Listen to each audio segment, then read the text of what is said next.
இங்கே வருகின்ற எமது உதயம் கலாச்சார சங்கத்தின் இலங்கைக்கான இணைப்பாளர்களுக்கும் ஏனைய உறுப்பினர்களுக்கும் மனமான நன்றிகளை தெரிவித்துள்ளோம்.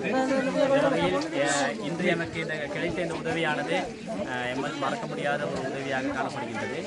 அது மாத்திரமின்றி வறுமை கோட்டிற்கு உள்ளே வாழ்கின்ற எமது மக்கள் பெரும் சிரமத்தினை எதிர்கொள்கின்றார்கள். அந்த வகையில் இவர்களுக்கான இந்நேரத்தில் நீங்கள் வழங்கிய இந்த உதவியானது ஒரு பெரும் சக்தியாக இருக்கும் என நம்புகின்றேன்.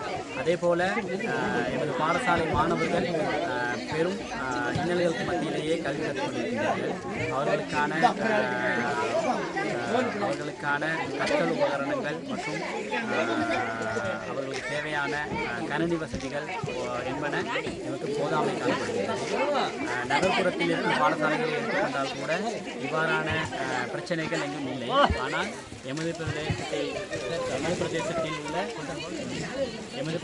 உள்ள இந்த மாணவர்கள் எதிர்நோக்கும் பிரச்சனை ஒரு சவாலான பிரச்சனையாகவே காணப்படுகிறது.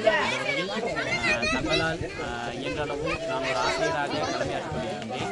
தங்களால் இயன்றளவு எமது பாடசாலை மாணவர்களுக்கு பல்வேறு வகையிலும் உதவக்கூடிய நிலையங்களை செய்தால் நன்றாக இருக்கும். அதே போல பாடசாலை உபகரணங்கள், கைகள், புத்தகங்கள், அதே மாதிரி பாதனைகள், அதே மாதிரி ஆடைகள் என்பதை பாடசாலை மாணவர்களுக்கு மிகவும் அத்தியாவசியமாக தேவைப்படுகிறது. அது மாத்திரமின்றி பாடசாலை மாணவர்கள் பெறக்கூடிய அந்த பத்திரிகைகள், அதாவது வினாத்தாள்கள் போன்றவர்களுக்கு தேவைப்படுகின்றன. இவ்வாறான உதவிகளை செய்வீர்களாயில் சமூகம் உங்களுக்கு நன்றி கடன்பட்டு